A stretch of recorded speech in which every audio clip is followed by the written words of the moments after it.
Tuhan Yesus, Engkau adalah Tuhan yang setia, Tuhan yang adil, Tuhan yang mengasihi kami. Begitu pula Engkau telah menyelamatkan kami dari dosa kami. Kami ingin bersama Engkau selama-lamanya memandang keindahan-Mu. Tuhan Yesus,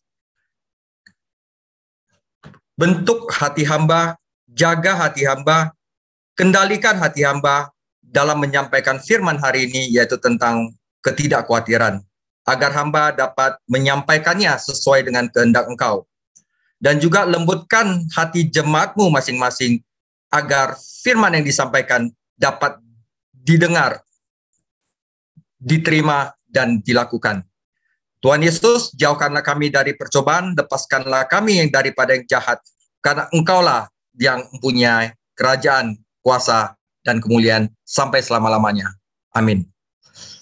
Saudara, hari ini topik saya adalah sukacita dalam ketidakkhawatiran.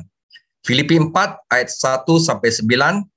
Pada dasarnya ini adalah rahasia kemenangan atas rasa khawatir, saudara.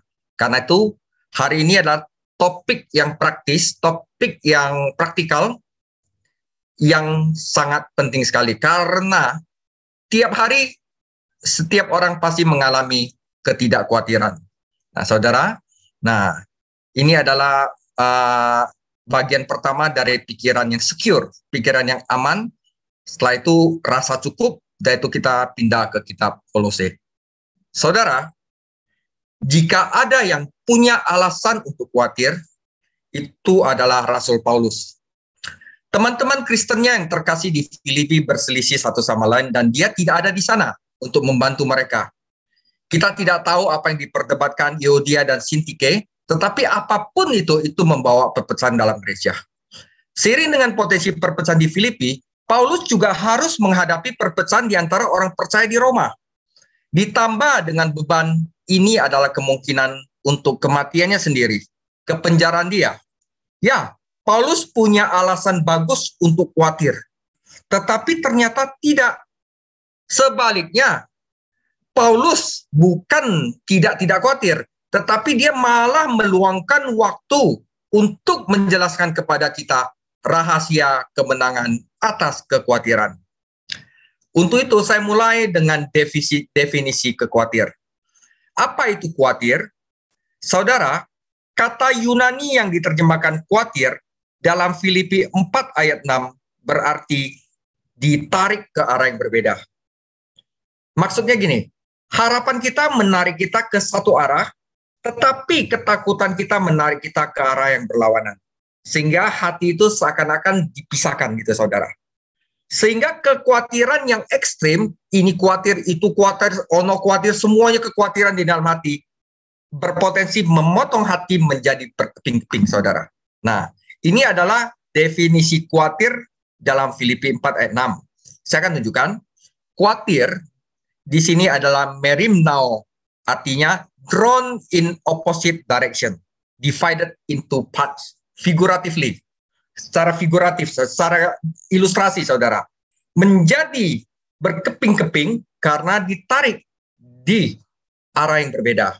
Nah, ini secara harafiah berarti khawatir, anxious, worry, tetapi worry di sini memiliki kata kerja yang kuno, all verb for worry and anxiety, yang disebabkan oleh sinful activity, sesuatu yang berdosa. Literally to be divided atau distracted, saudara. Nah, saudara, apa itu kekhawatiran? Tadi dalam bahasa Yunani, sekarang akar bahasa Inggris kuno, dari mana kita mendapatkan kata khawatir, berarti mencekik, saudara. Dicekik gitu. Jadi jika Anda pernah benar-benar khawatir, Anda tahu bagaimana hal itu mencekik seorang. Bahkan kekhawatiran memiliki konsekuensi fisik yang pasti. Ini saya cari di Halodoc, yaitu sakit kepala, sakit pencernaan, insomnia, bahkan sakit punggung. Kekhawatiran mempengaruhi pemikiran kita, saudara, pencernaan kita, bahkan koordinasi kita. Nah, sekarang dari sudut pandang spiritual, kekhawatiran adalah pemikiran yang salah dan perasaan yang salah tentang keadaan orang dan hal-hal, dan kekhawatiran merupakan pencuri sukacita terbesar, yaitu pencuri sukacita nomor 1, saudara. Namun tidak cukup bagi kita untuk mengatakan pada diri kita sendiri untuk berhenti khawatir. Oh, saya harus berhenti khawatir. Karena itu tidak akan pernah menangkap si pencuri sukacita itu. Kekhawatiran ini kalau mau dihancurkan, saudara, itu harus ada pekerjaan yang ada di dalam, menurut firman Tuhan. Dan dibutuhkan lebih dari sekedar niat baik untuk mendapatkan kemenangan. Anda harus mendapatkan kuasa dari Tuhan Yesus. Penangkal kekhawatiran adalah pikiran yang aman, yaitu dari Allah. Damai sejahtera Allah akan memelihara hati dan pikiranmu dalam Kristus Yesus. Nah, saudara, kekhawatiran berarti tidak percaya pada Alkitab. Banyak orang Kristen mengaku percaya pada inerransi kitab suci, yaitu bahwa kitab suci tidak bisa salah. Dan kemudian hidup sebagai orang yang terus-menerus khawatir. Jika Anda melakukan itu, Anda mengatakan satu hal dari satu sisi mulut Anda dan mengatakan hal-hal lain dari sisi lain. Tidaklah sesuai dengan mengatakan seberapa besar Anda mempercayai Alkitab dan kemudian khawatir tentang Tuhan yang menggenapi di dalam Alkitab apa yang Dia katakan di dalamnya, saudara. Ketika Anda khawatir, Anda memilih untuk dikuasai oleh keadaan Anda, bukan oleh kebenaran firman Tuhan. Masalah dan pencobaan hidup itu, saudara, tidak ada artinya dibandingkan dengan keagungan keselamatan. Tuhan Yesus ingin Anda menyadari bahwa tidak masuk akal untuk percaya bahwa Tuhan dapat menyelamatkan Anda dari neraka kekal, tetapi Dia tidak membantu Anda dalam hal-hal praktis kehidupan. Ketika Anda mendapati diri Anda khawatir, saudara, kembalilah ke Alkitab dan biarkan Tuhan membuka mata Anda lagi. Saudara, khawatir berarti tidak percaya pada pemeliharaan Bapa. Saudara, waktu Tuhan Yesus bersyafaat untuk kita, Dia katakan, peliharalah Bapa atas namamu, peliharalah mereka atas namamu. Ketika Anda khawatir, Anda itu sebenarnya tidak mempercayai Bapa surgawi Anda. Itu berarti Anda tidak cukup mengenal Dia. Pelajari firman Tuhan untuk mengetahui siapa Dia sebenarnya dan bagaimana Dia telah memenuhi kebutuhan umat-umatnya di masa lalu. Itu akan membangun iman Anda di masa depan. Tetap selalu membaca firman setiap hari agar Tuhan ada di pikiran Anda. Jika tidak, yang lain masuk.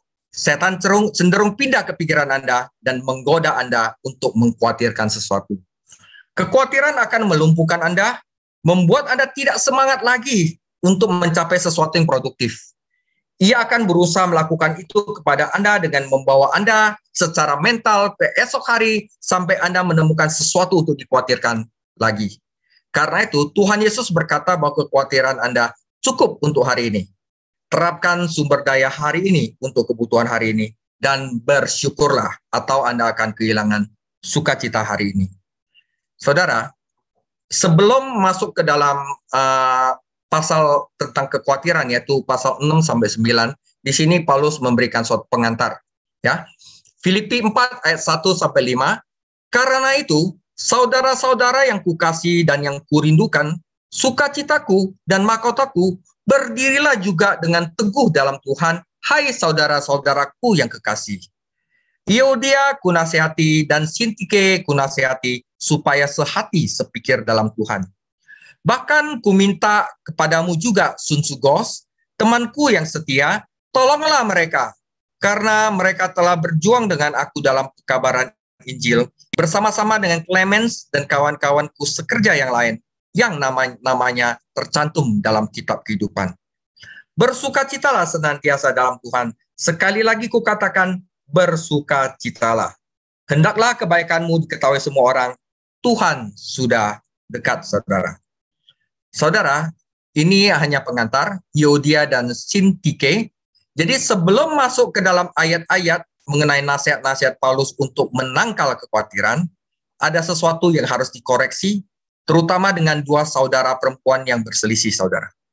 Paulus memanggil mereka masing-masing dengan nama, Euodia, Sintike. Kedua saudari ini mendengar nama mereka dengan kata-kata, saya menasehati. Hal ini menunjukkan bahwa kedua-duanya sama-sama dianggap bertanggung jawab atas perselisihan itu. Oleh karena itu, Paulus sebagai gembala mereka menghindari kesan memihak atau pilih kasih. Dia tidak mencari kompromi daging untuk solusi dengan hikmat manusia. Tetapi Paulus menasihati mereka untuk berpikiran sama di dalam Tuhan. Maksudnya adalah bahwa Tuhan harus mendapatkan kembali otoritasnya atas hidup mereka dalam hal-hal yang mereka tidak setujui. Penyebab ketidaksepakatan tidak disebutkan. Oleh karena itu kita dapat memanfaatkan situasi ini untuk aplikasi yang lebih luas. Saudara, bagaimana Paulus membangkitkan semangat pekerjanya, saudara? Nah, di sini kadang-kadang Anda bisa cemburu pada seorang saudara yang dengannya Anda harus melakukan pekerjaan untuk Tuhan karena dia mendapat kehormatan lebih Anda. Ketika saudari perempuan menyiapkan sesuatu untuk makanan untuk gereja, mereka bisa cemburu satu sama lain ketika orang-orang lebih menyukai hidangan saudara perempuan yang lain. Ketidaksepakatan muncul secara tiba-tiba. Sebaliknya, jika kesepahaman dalam Tuhan Yesus ada, maka semua orang berpikir, aku kan bekerja untuk Tuhan Yesus. Pekerjaanku adalah untuk Tuhan Yesus. Maka penghargaan dari manusia bukan lagi standar yang penting, tetapi yang penting adalah bekerja untuk Tuhan Yesus. Kadang-kadang untuk hal ini, kadang-kadang para pelayan Tuhan bisa putus asa dan khawatir terhadap diri mereka sendiri atau pelayanan mereka, saudara. Nah, Paulus dengan beberapa kata membangkitkan semangat para pelayannya yang khawatir dari keadaan dengan mengingatkan bahwa nama mereka ada di dalam buku kehidupan. Itu cara Paulus, saudara. Nah, itu pengantar dari tentang kekhawatiran. Nah, sekarang kita masuk bagaimana untuk menaklukkan kekhawatiran. Saudara, ketika Anda memiliki secure mind, pikiran yang aman, kedamaian Tuhan menjaga Anda dan kedamaian Tuhan membimbing Anda. Dengan perlindungan semacam itu, mengapa khawatir? Jika kita ingin menaklukkan kekhawatiran dan mengalami pikiran yang aman, kita harus memenuhi persyaratan yang telah Tuhan tetapkan melalui Rasul Paulus. Di sini akan dijelaskan ada 3 rahasia untuk menjalani hidup tanpa kekhawatiran. Yang pertama adalah doa yang benar. Yang kedua adalah pikiran yang benar. Yang ketiga adalah hidup yang benar. Saya akan bahas ini satu-satu, saudara. Kita akan mulai, jadi ingat saudara, doa yang benar, pikiran yang benar, dan hidup yang benar. Nah, ayatnya ada di dalam Filipi 4, ayat 6-9. Ini sampai saya pretelin satu-satu, saudara. Jadi biar semuanya itu disajikan dengan benar dan sesuai dengan firman Tuhan. Filipi 4, ayat 6-9. Janganlah hendaknya kamu khawatir tentang apapun juga, tetapi nyatakanlah dalam segala hal keinginanmu kepada Allah dalam doa. Proseuche. Nah, ini doa yang pujian, so doa yang dilakukan di sinagog. Dan permohonan, supplication, desis. Dan ucapan syukur, ekaristis, saudara. Nah, pertama adalah doa yang benar adalah ini. Maka damai sejahtera Allah yang melampaui segala akal akan memelihara hati dan pikiranmu dalam Kristus Yesus. Hal yang kedua, jadi akhirnya saudara-saudara, semua yang benar, semua yang mulia, semua yang adil, semua yang suci, semua yang manis, semua yang sedap didengar, semua yang disebut kebajikan dan patut dipuji, pikirkanlah semuanya itu, pikiran yang benar, saudara. Di sini dikatakan logizomai, artinya memikirkan dengan logis, saudara. Ya, ini adalah kata di mana logika berasal. Jadi pikirkanlah semua itu. Yang ketiga, dan apa yang telah kamu pelajari, dan apa yang telah kamu terima, dan apa yang telah kamu dengar, dan apa yang telah kamu lihat padaku, lakukanlah. Praso itu. Jadi pertama adalah doa yang benar, pikiran yang benar, dan hidup yang benar. Maka Allah sumber damai sejahtera akan menyertai kamu. Masalahnya apa? Kita tidak khawatir lagi. Jadi jelas ini strukturnya, saudara. Saya mulai dengan doa yang benar, saudara. Saudara, di sini Paulus tidak tulis berdoa aja, berdoalah tentang itu. Dia tidak berkata begitu saja. Dia terlalu bijaksana untuk tidak melakukan itu. Dia menggunakan 3 kata yang berbeda untuk menggambarkan doa yang benar. Yang pertama adalah doa pujian. yang kedua adalah permohonan, dan yang ketiga adalah ucapan syukur. Saudara, doa yang benar melibatkan ketiganya. Kata doa adalah kata umum untuk membuat permintaan yang diketahui oleh Tuhan. Kapanpun kita merasa khawatir, tindakan pertama kita seharusnya adalah menyendiri dengan Tuhan dan menyembah Dia. Saya juga lagi belajar menyembah, jadi kita sama-sama belajar. Saya diminta Pak Gembala untuk belajar menyembah, dan saya minta Pak Gembala untuk menjadi guru saya bagaimana cara menyembah. Dan kita orang saling melengkapi, karena itu sukacita sekali, saudara, gitu. Ya. Nah, saudara, pujian adalah apa yang pertama kita butuhkan. Kita harus melihat kebesaran dan keagungan Tuhan. Kita harus menyadari bahwa Dia cukup besar untuk menyelesaikan masalah kita. Saudara, jika kita berdoa, Engkau adalah Allah yang maha besar, Engkau adalah Allah yang maha kudus, kita takut apa lagi? Karena kita sudah melakukan sesuatu di mana kita menyadari bahwa kita dalam perlindungan Allah yang maha kudus. Allah yang maha kudus. Karena itu doa pujian itu sangat penting sekali. Saudara, terlalu sering kita terburu-buru ke hadiratnya dan tergesa-gesa mengatakan kepadanya kebutuhan kita. Belum apa-apa, kita doa permohonan dulu, saudara. Seharusnya kita harus mendekati tahtanya dengan tenang dan dengan rasa hormat yang terdalam. Langkah pertama dalam doa yang benar adalah pujian, saudara.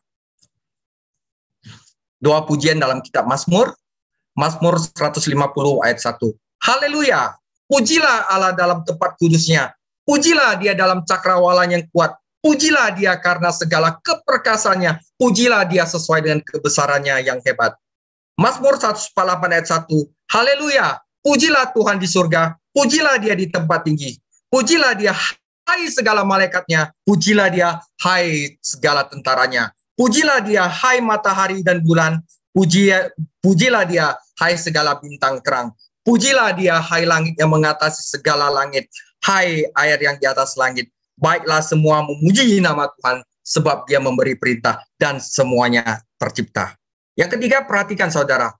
Haleluya, pujilah nama Tuhan, pujilah, hai hamba-hamba Tuhan. Kita semua, saudara.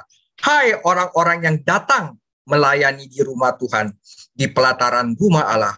Pujilah Tuhan, sebab Tuhan itu baik. Bermasmurlah bagi namanya, sebab nama itu indah, saudara.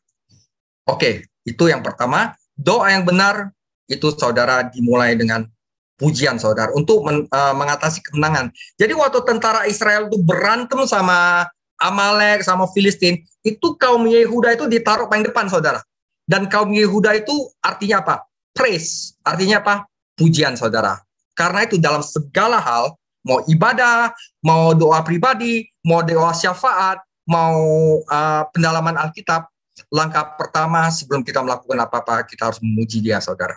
Ini menurut firman Tuhan. Nah, doa yang benar yang kedua adalah permohonan. Berbagi kebutuhan dan masalah kita dengan sungguh-sungguh. Tidak ada tempat untuk doa yang setengah hati dan tidak tulus. Meskipun kita tahu bahwa kita tidak didengar karena banyak bicara, tetapi kita tetap menyadari bahwa Bapa kita ingin agar kita bersungguh-sungguh dalam meminta, saudara. Memohon itu boleh, tapi harus sungguh-sungguh. Inilah cara Yesus berdoa di taman. Dan ketika murid-muridnya yang terdekatnya sedang tidur, Yesus berdoa mengeluarkan banyak keringat yang berupa tetesan darah, saudara. Permohonan bukan masalah tenaga jasmani, tetapi intensitas rohani. Jadi, saudara, setelah pujian dan permohonan, datanglah ucapan syukur kepada Allah. Tentu saja Bapa di surga senang mendengar anak-anaknya berkata, "Xie, terima kasih Papa, terima kasih Tuhanku." Ketika Yesus menyembuhkan 10 penderita kusta, hanya 1 dari 10 yang kembali untuk mengucap syukur. Jadi pertama pujian, saudara. Yang kedua, terserah Anda mau ucap syukur dulu atau mau bermohon dulu juga nggak apa-apa. Itu tidak diatur urutannya. Tapi urutan pertama, saudara, haruslah pujian, saudara. Pujian, nanti Anda ucap syukur, terakhir Anda mohon juga boleh. Nah, ini rekomendasi saya, jadi belum. Jadi doa ucapan syukur dalam kitab Mazmur, Mazmur 138 ayat 1, "Aku hendak bersyukur kepadamu dengan segenap hatiku, di hadapan para Allah aku akan bermazmur bagimu. Aku hendak sujud ke arah bait-Mu yang kudus dan memuji nama-Mu, oleh karena kasih-Mu dan karena setiamu. Sebab Kau buat nama-Mu dan janji-Mu melebihi segala sesuatu. Pada hari aku berseru, Engkau menjawab aku. Engkau menambahkan kekuatan dalam jiwaku. Bersyukur, saudara. Mazmur 118 ayat 1. Bersyukurlah kepada Tuhan sebab Ia baik. Bahwasanya untuk selama-lamanya kasih setianya. Biarlah Israel berkata, bahwasanya untuk selama-lamanya kasih setianya. Biarlah kaum Harun berkata, bahwasanya untuk selama-lamanya kasih setianya. Biarlah orang yang takut akan Tuhan berkata, bahwasanya untuk selama-lamanya kasih setianya. Dalam kesesakan, aku telah berseru kepada Tuhan, dan Tuhan telah menjawab aku dengan memberi kelegaan. Ya, saudara. Nah, ini rekomendasi saya untuk penutup doa juga diajarkan di doa Bapa kami. Jadi kalau kita bicara Tuhan, peliharalah kami, cukuplah kami dalam kebutuhan sehari-hari, pekerjaan kami, ya, karena Engkaulah yang memiliki kekuatan untuk memelihara kami. Jadi kita proklamasi kemuliaan dan kekuasaannya di penutup doa. Ya, jadi ini bukan jadi suatu format, tapi ini adalah rekomendasi saya. Anda bisa melakukannya dengan kata-kata saudara sendiri, saudara. Jadi contoh penutup doa, karena Engkaulah yang mempunyai kerajaan, kemuliaan, dan kuasa sampai selama-lamanya. Amin. Atau karena Engkaulah Tuhan pencipta segala sesuatu, dan ciptaan telah membuktikan kemuliaan Engkau, Tuhan sampai selama-lamanya. Amin. Karena Engkau memiliki kekuatan untuk menyelamatkan kami dan memelihara kami dengan memanggil nama Engkau yang Maha Kuasa. Amin. Karena Engkaulah Tuhan yang lebih kuat dari musuh duniawi kami dan memegang kekuasaan atas kematian sampai selama-lamanya. Amin. Atau kita bilang, karena Engkaulah Tuhan yang selalu hadir di tengah-tengah kami secara pribadi dan intim dalam doa kami. Amin. Atau karena Engkaulah Tuhan yang bertata di surga dan berkuasa atas segala ciptaan di atas langit maupun di bumi. Amin. Nah, saudara, dan ternyata saudara, doa yang benar itu tergantung pikiran yang benar. Kalau pikiran kita itu lurus, doa kita juga lurus, saudara. Anda akan melihat bahwa doa yang benar bukanlah sesuatu yang dapat dilakukan setiap orang Kristen dengan segera, saudara. Karena doa yang benar tergantung jenis pemikiran yang benar. Inilah sebabnya mengapa rahasia memenangkan kekhawatiran Paulus ditemukan di akhir Filipi dan bukan di awal. Jadi di Filipi 4 itu Paulus barusan tulis tentang rahasia memenangkan kekhawatiran karena ini tergantung dari Filipi 1, 2, dan 3, saudara. Jika kita memiliki pikiran tunggal di Filipi 1, maka kita akan dapat memberikan pujian. Bagaimana orang yang berpikiran ganda masih ada berhala lain bisa memuji Tuhan sebagai satu-satunya Allah yang benar? Jika kita memiliki pikiran yang rendah hati, yang tunduk di dalam Filipi 2, kita dapat datang dengan permohonan. Apakah orang yang sombong dapat meminta sesuatu kepada Tuhan? Dia pikir dia bisa lakukan sendiri, saudara. Jika kita memiliki pikiran rohani di dalam Filipi 3, kita dapat menunjukkan rasa syukur kita. Orang yang berpikiran duniawi tidak akan tahu bahwa sebenarnya apa yang mereka miliki adalah Tuhan yang memberikan sesuatu untuk mereka hargai. Dengan kata lain, kita harus mempraktekkan Filipi 1, 2, dan 3 jika kita ingin mengalami pikiran aman dari Filipi 4, saudara. Nah, saudara, doalah untuk segala sesuatu. Paulus menasihat kita untuk membawa segala sesuatu kepada Tuhan dalam doa. Jangan khawatir tentang apapun, tetapi berdoalah untuk adalah nasihatnya. Saudara, kita cenderung berdoa tentang hal-hal besar dalam hidup dan lupa berdoa tentang hal-hal yang disebut hal-hal kecil. Sampai mereka tumbuh, hal-hal kecil ini sampai mereka tumbuh dan menjadi hal-hal besar. Berbicara kepada Tuhan tentang segala sesuatu yang menyangkut kita dan Dia adalah langkah pertama menuju kemenangan atas kekhawatiran. Kenapa? Hasilnya adalah damai sejahtera Allah yang menjaga hati dan pikiran. Anda akan ingat bahwa Paulus dirantai ke tentara Romawi, dijaga siang dan malam. Dengan cara yang sama, damai sejahtera Allah menjaga dua area yang menimbulkan kekhawatiran. Pertama, hati, perasaan yang salah, dan pikiran, pemikiran yang salah. Ketika kita memberikan hati kita kepada Tuhan Yesus dalam keselamatan, kita mengalami damai dengan Allah. Ya, tetapi damai sejahtera Allah membawa kita selangkah lebih maju ke dalam berkat-berkat duniawinya, saudara. Ketidakkhawatiran itu adalah berkat duniawi juga. Bagaimana kita bisa makan enak kalau bisa kita khawatir? Makanan jadi nggak enak, saudara. Ya kan? Nah, di sini Daniel memberi kita ilustrasi indah tentang damai melalui doa. Ketika raja mengumumkan bahwa tidak ada rakyatnya yang berdoa kepada siapapun kecuali raja, Daniel pergi ke kamarnya, membuka jendelanya, dan berdoa seperti sebelumnya. Dan perhatikan bagaimana Daniel berdoa. Dia berdoa dan mengucap syukur di hadapan Allahnya, dan dia membuat permohonan. Dia puji, dia mengucap syukur, dan dia membuat permohonan. Nanti Anda bisa baca sendiri di Daniel 6 ayat 1 sampai 11. Jadi doa pujian, permohonan, ucapan syukur. 3 format doa ini adalah doa yang benar, saudara. Dan hasilnya adalah kedamaian yang sempurna di tengah kesulitan. Daniel bisa menghabiskan makan malam dengan singa dalam kedamaian yang sempurna, sementara raja di istananya tidak bisa tidur. Jadi rahasia pertama untuk pikiran yang aman dan kemenangan atas kekhawatiran adalah doa yang benar, saudara. Saudara, hal yang kedua adalah pikiran yang benar. Jadi akhirnya saudara-saudara, semua yang benar, semua yang mulia, semua yang adil, semua yang suci, semua yang manis, semua yang sedap didengar, semua yang disebut kebajikan dan patut dipuji, pikirkanlah semua itu. Ini bagian kedua. Saudara, damai sejahtera itu melibatkan hati, juga melibatkan pikiran, saudara. Yesaya 26 ayat 3, yang hatinya teguh kau jagai dengan damai sejahtera, sebab kepadamulah ia percaya. Pikiran yang salah mengarah pada perasaan yang salah. Tak lama kemudian, hati dan pikiran tercabik-cabik dan kita dicekik oleh kekhawatiran. Kita harus menyadari bahwa pikiran itu nyata dan kuat, meskipun tidak dapat dilihat, ditimbang, maupun diukur. Jadi kita harus menawan setiap pikiran kita kepada ketaatan kepada Kristus. Saudara, apa yang kita pikirkan akan menuai tindakan. Apa yang kita tindaki akan menuai kebiasaan kita. Dan apa yang kita biasain akan menuai karakter kita. Dan karakter itu adalah sesuatu yang sangat penting bagi hidup manusia. Bila harta hilang, sesungguhnya tidak ada yang hilang, saudara. Bila kesehatan hilang, ada sesuatu hilang. Bila karakter hilang, segalanya telah hilang, saudara. Nah, di sini menurut penelitian Dr. Walter Caffett, seorang dokter spesialis kesehatan mental, melaporkan sebuah survei tentang kekhawatiran, ya saudara, yang menunjukkan bahwa hanya 8% dari hal-hal yang dikhawatirkan orang adalah masalah yang realistik, saudara. Jadi, dengan kata lain, 92% lainnya yang dikhawatirkan orang adalah hal-hal yang sebenarnya tidak terjadi, imajiner, tidak pernah terjadi atau melibatkan hal-hal yang tidak dapat dikendalikan oleh manusia.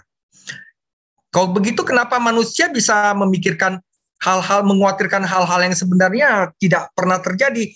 Karena ada sosok yang namanya setan, adalah pendusta. Yohanes 8 ayat 44. Dia ingin merusak pikiran kita dengan kebohongannya. 2 Korintus 11 ayat 3. Ya, apakah Tuhan telah berfirman adalah cara dia mendekati kita, sama seperti dia mendekati Hawa. Roh Kudus mengendalikan pikiran kita melalui firman Tuhan, kebenaran. Kuduskanlah mereka dalam kebenaran, firman-Mu adalah kebenaran. Yohanes 17:17. Tetapi iblis mencoba mengendalikannya melalui kebohongan. Setiap kali kita percaya kebohongan, setan yang mengambil alih pikiran kita. Nah, saudara, pola pikir Anda terbentuk dengan apa yang kalian baca, dengar, dan lihat. Jika hati Anda ingin bebas dari kekhawatiran dan kedamaian Tuhan berdiam di dalamnya, maka Anda dapat beralih ke hal-hal yang positif.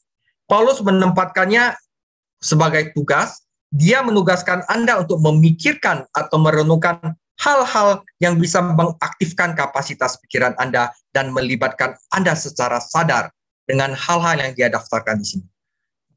Anda harus merenungkan hal-hal ini saat Anda melakukan pekerjaan sehari-hari. Jadi meditasi pada hal-hal yang tercantum di sini tidak dapat terjadi secara otomatis. Kapasitas Anda untuk merenungkan firman Tuhan, hal-hal ini dalam kegiatan Anda sehari-hari tergantung pada apa yang Anda baca firman, apa yang Anda dengar, dan lihat di waktu luang Anda. Pola pikir Anda terbentuk di sini. Oleh karena itu, libatkanlah diri Anda dengan hal-hal yang positif. Paulus tidak mengatakan hal-hal apa yang tidak boleh Anda lakukan, dan dia tidak menyajikan ini sebagai suatu hukum, tetapi dengan suatu cara yang membangun. Nah, apakah Anda pernah mendengarkan nasihatnya? Apakah Anda mendengarkan nasihatnya atau tidak, akan terlihat dalam percakapan dan perilaku Anda. Apa yang Anda miliki di dalam diri Anda akan bersinar. Meskipun mungkin ada kesulitan dalam hidup Anda ketika masalah terjadi, penting bagi Anda untuk melibatkan diri dengan apa yang baik dan indah. Hal-hal ini, saudara. Lihatlah dengan memandang kepada Tuhan Yesus yang ada di dalam Dia, semua kebajikan ini hadir sepenuhnya. Jadi ini semua, saudara, itu ada di dalam pribadi Tuhan Yesus. Dan kita memandang kepada Dia, kita mulai mengaktifkan kapasitas pikiran kita ke dalam hal-hal seperti ini. Pertama, semua yang benar, alete, adalah yang pertama. Jadi ketika Anda merenungkan semua yang benar, kebohongan tidak memiliki peluang dalam pikiran Anda. Yang kedua adalah semua yang mulia, semna. Ini berbicara tentang martabat sesuai dengan diri kita, yaitu imamat yang rajani. Yang mulia, saudara, ya. Ketika Anda merenungkan hal yang ketiga, yaitu semua yang adil, dikaya, Anda akan menangani sesuatu dengan aturan tentang apa yang adil dalam segala hal kita jujur. Yang keempat adalah semua yang suci, hakna. Apa yang Anda makan secara rohani membentuk karakter Anda. Kita mengambil karakter dari makanan yang kita makan, dan biarlah firman Tuhan menjadi makanan kita. Yohanes 6 ayat 50, inilah roti yang turun dari surga. Barang siapa makan daripadanya, ia tidak akan mati. Yang kelima adalah semua yang manis. Prospile, artinya apa yang layak untuk dicintai. Bagaimana pendapat Anda tentang saudara-saudari Anda di gereja Anda? Apakah Anda hanya melihat hal-hal yang buruk, hal-hal yang menjadi kejelekan mereka, atau Anda memikirkan hal-hal yang baik yang mereka miliki? Saudara, jika Anda tidak mau memiliki kekhawatiran, kita jangan lihat saudara-saudara seiman kita dari hal-hal yang buruk, tapi lihatlah mereka dari hal-hal yang baik, yang layak untuk dicintai. Bersama Tuhan Yesus, semuanya anggun dan layak untuk dicintai, saudara. Ya, jadi jangan kita udah tahu ini, kita lihat-lihat saudara kita dari hal yang buruk. Terima saja, saudara. Terima saja, karena di dalam Tuhan Yesus, kita semuanya anggun dan layak untuk dicintai. Yang keenam adalah semua yang sedap didengar. Eufema. Ini adalah hal-hal yang diteruskan karena baik untuk didengar. Ya, diteruskan. Apa yang sedap didengar itu diceritakan.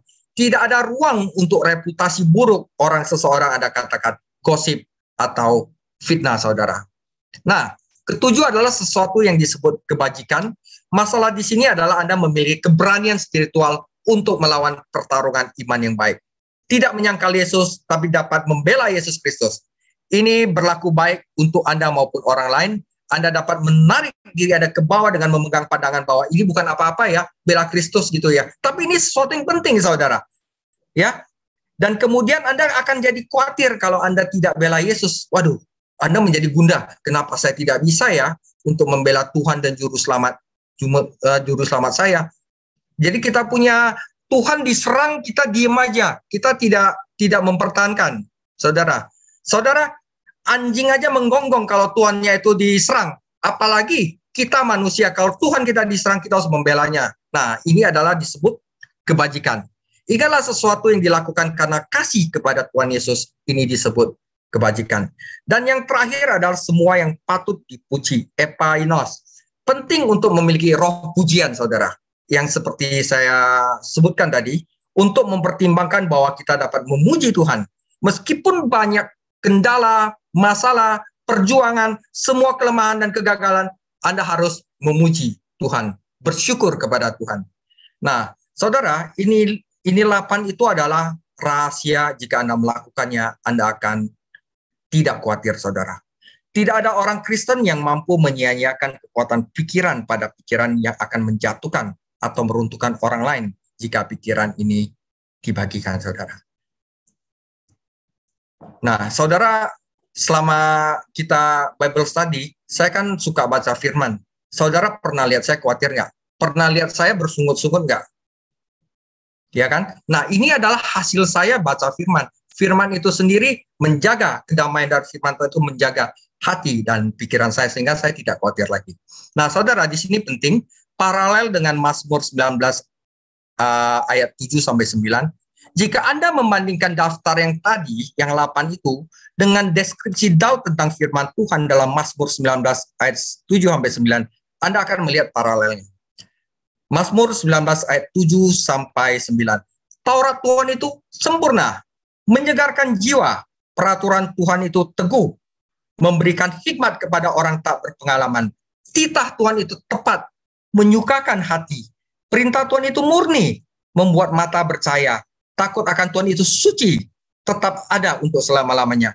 Hukum-hukum Tuhan itu benar, adil semuanya, lebih indah daripada emas, bahkan daripada banyak emas tua, dan lebih manis daripada madu, bahkan daripada madu tetesan dari sarang lebah.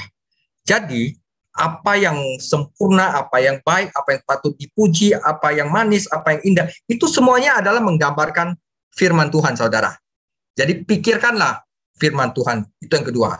Jadi pertama adalah doa, yang kedua Anda harus belajar dan menerima firman Tuhan. Orang Kristen yang mengisi hati dan pikiran dengan firman Tuhan akan memiliki kemampuan sensitif bawaan, saudara. Yang tadi Pak Gem bilang, biar hati kita sensitif, saudara, untuk mendeteksi pikiran yang salah. Pikiran yang benar adalah hasil dari meditasi harian firman Tuhan. Jadi Anda udah benar, saudara. Anda telah belajar doa yang benar, Anda bisa praktekkan di kehidupan sehari-hari, Anda bisa praktekkan di dalam doa syafaat di hari Selasa. Dan hari Rabu Anda belajar firman Tuhan, maka Anda lengkap, saudara. Anda lengkap. Nah, tinggal bagaimana Anda praktekkan dua ini di dalam kehidupan sehari-hari Anda. Itulah kehidupan Kristen. Nah, yang terakhir, saudara, dan apa yang telah kamu pelajari, firman Tuhan, dan apa yang telah kamu terima, apa yang telah kamu dengar, dan apa yang telah kamu lihat padaku, lakukanlah praso itu. Akibatnya, maka Allah sumber damai sejahtera akan menyertai kamu, saudara. Nah, saudara, hidup yang benar adalah yang ketiga. Lakukanlah itu. Saudara, Anda tidak dapat memisahkan tindakan lahiriah dan sikap batin. Dosa selalu menghasilkan keresahan. Karena hati nurani dikotori. Khawatir lagi, wah dia begini, dia begitu. Semua tiap hari jadi asumsi terus, saudara. Tetapi kemurnian firman Tuhan itu pasti menghasilkan kedamaian, ketenangan, dan ketentraman. Karena tidak khawatir. Nah, Yesaya 32 ayat 17, di mana ada kebenaran, di situ akan tumbuh damai sejahtera. Dan akibat kebenaran ialah ketenangan dan ketentraman untuk selama-lamanya, saudara. Jadi nggak rugi baca firman Tuhan, nggak rugi belajar firman Tuhan. Ya, Yakobus 3 ayat 17, tetapi hikmat yang dari atas adalah pertama-tama murni, saudara. Selanjutnya, dia pasti pendamai, peramah, penurut, penuh belas kasihan, dan buah-buah yang baik yang tidak memihak dan tidak munafik. Dan buah yang terdiri dari kebenaran ditaburkan dalam damai untuk mereka yang suka mengadakan damai.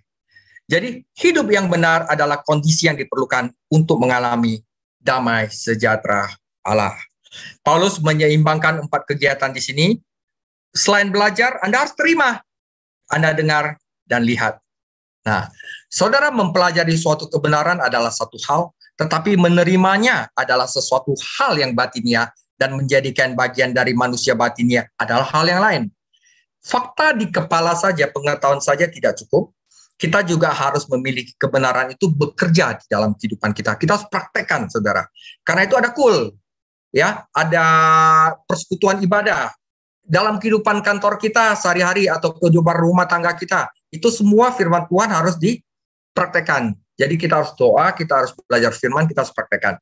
1 Tesalonika 2 ayat 13, dan karena itulah kami tidak putus-putusnya mengucapkan syukur kepada Allah, sebab kamu telah menerima firman Allah yang kami beritakan itu, bukan sebagai perkataan manusia, tetapi dan memang sungguh-sungguh demikian sebagai firman Allah yang bekerja juga di dalam kamu yang percaya, yang akan bekerja, saudara. Dalam pelayanan Paulus, ia tidak hanya mengajarkan firman,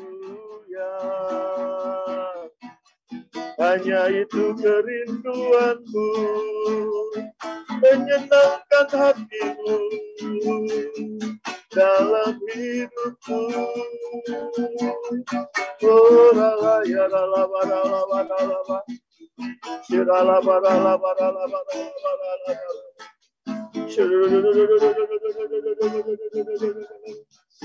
Inaya rala barala barala barala barala barala barala barala barala barala barala barala barala.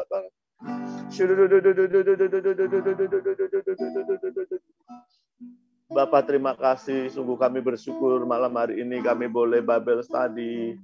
Malam hari ini kami boleh belajar firman-Mu. Terima kasih Bapak, terima kasih untuk kami diyakinkan semakin kuat kami memiliki tanah, kota surgawi dalam hidup kami.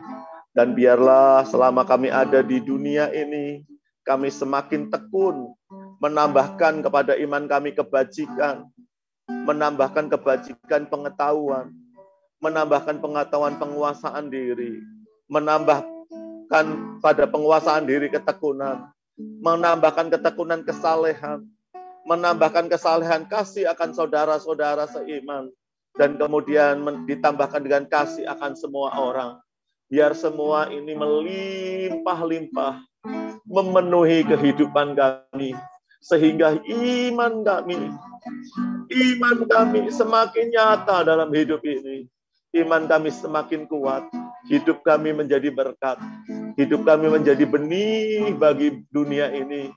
Sehingga ya Tuhan, kami boleh menjadi orang-orang yang menjadi berkat, orang-orang yang memberkati bumi ini. Terima kasih Tuhan, terima kasih. Urapan-Mu turun atas setiap kami malam hari ini. Roh Kudus jamah setiap kami. Jamah setiap kami. Jamah. Urapi. Biar kami menjadi saksi-saksi-Mu ya Tuhan. Biar kami menjadi saksi-saksi-Mu ya Tuhan. Oh, pengurapan-Mu turun. Jamah. Penuh. Jamah.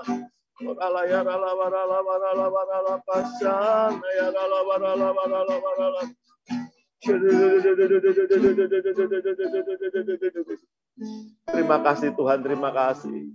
Malam hari ini secara khusus juga kami berdoa untuk Lause ya Tuhan, untuk Pak David Chang. Tuhan, urapi hamba-Mu ini. Anugerah-Mu turun melimpah-limpah lebih dan lebih lagi.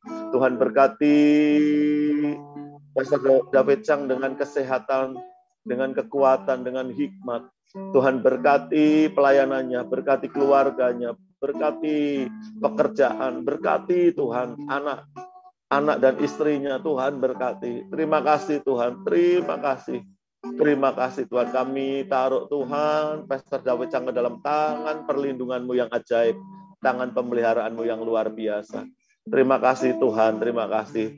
Dan kalau sebentar ya Bapak, kami akhiri kelas kami. Mari Tuhan Engkau mencurahkan berkat-Mu atas setiap kami berlimpah-limpah. Mari Bapak, Ibu, Saudara, rekan-rekan semua angkat kedua tanganmu di hadapan Tuhan. Kekasih-kekasih Kristus, kita akhiri kelas kita hari ini. Terimalah berkat yang berlimpah-limpah. Kemenangan demi kemenangan dari Allah Bapa kita di surga. Anugerah yang sempurna di dalam anaknya Tuhan Yesus Kristus. Serta penyertaan yang erat Roh Kudus menyertai-Mu.